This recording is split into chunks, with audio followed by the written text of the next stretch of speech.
Hey guys! Today's video is a makeup tutorial with products that are truly accessible around where we live, and I understand pre-ordering products sometimes get a bit too much of having to wait weeks for your products to arrive, so I decided to create a look using products that are easily accessible in the market here. I really want to make it a point to do videos that you want to see on my channel, so when I thought of a majority of people who could not pre-order stuff due to various reasons, I came up with this video idea and that I wanted to do this as a full face of easily accessible makeup. Another thing I want to add is remember I'm saying accessible products and not affordable. Being able to afford something seems like a very abstract thing to me because something that is affordable to me or you might not be affordable to somebody else, and that they're not able to spend that much money on a product. So it made more sense to do and work with products that were easily accessible in the market.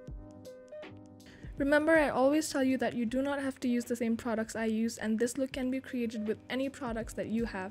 So if you want to see how to get this look and where I got the products easily from, let's jump right in.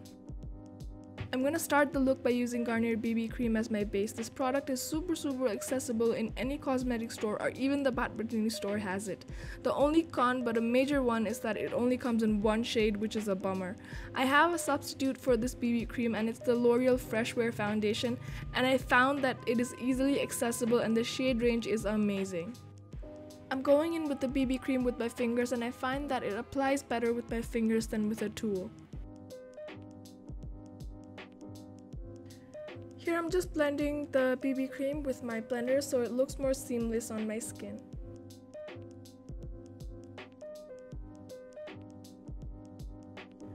Next I'm going in with the ever so famous LA Girl Pro Concealer and applying that under my eyes, around my nose, around my mouth, and any other areas that I like to spot conceal.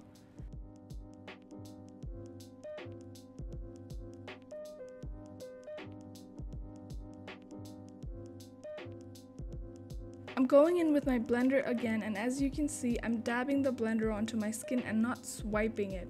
Swiping it will create streak marks on the face, and dabbing the product lightly helps blend the product into the skin.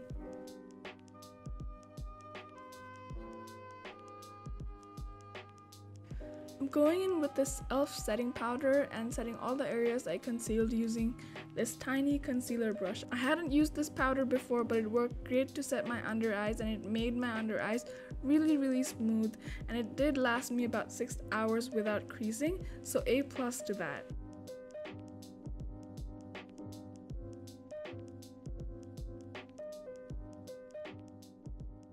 With a large fluffy brush, I'm setting my entire face, and I'm going to slightly pat down the tackiness of the BB cream, but I'm not going in with anything that's too dense because I don't want to look too matte.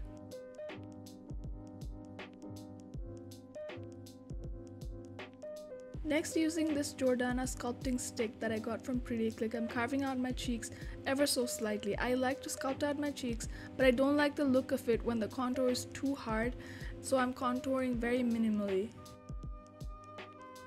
Next I'm going with this bronzer. I think this is the Milani Baked Bronzer in Dolce, and I'm warming up my face with it.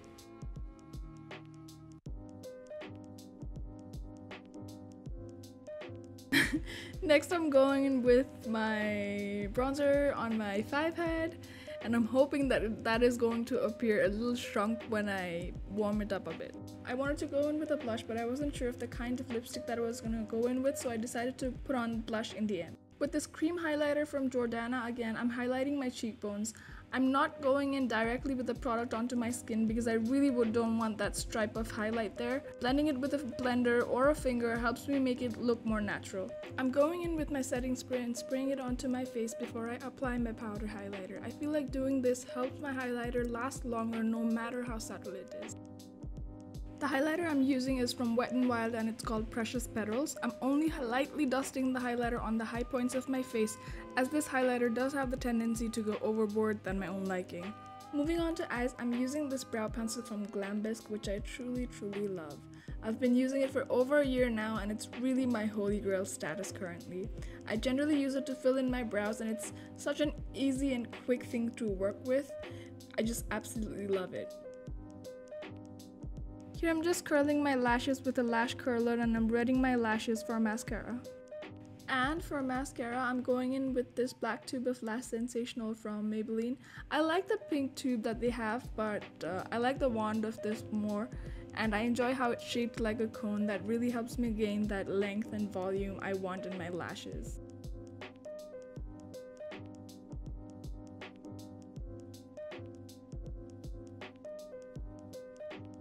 And that's one eye with a mascara curled and the other one is just curled.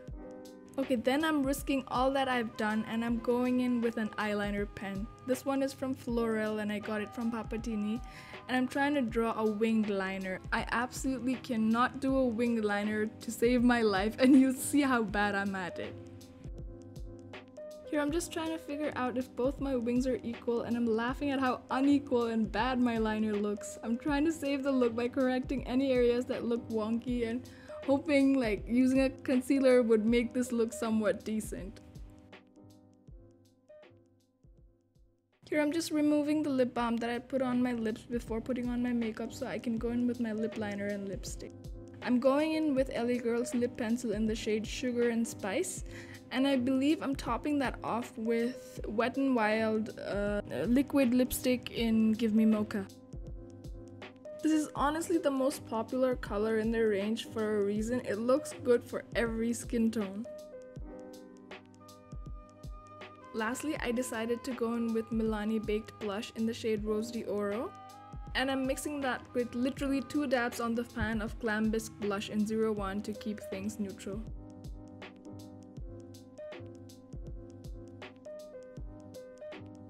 And now my usual routine of seeing my skin from a close-up. As you can see, my peach fuzz, my bronzer has settled well, my blush, my highlight is looking great. The fine lines under my eyes are always going to be visible because they're there. My brows, my smile lines are going to be visible like always.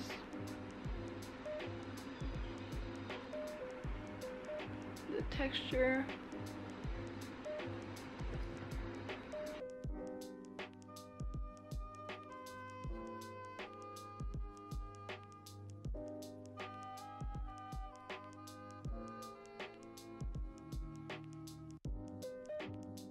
That is it for the look, you guys. I kept the look very neutral so that anyone would be able to wear the look to go out, hang out with your friends, or even go to work.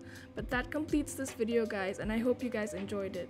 All the products I have used and their accessibility will be tagged in my description box, so don't forget to check that out.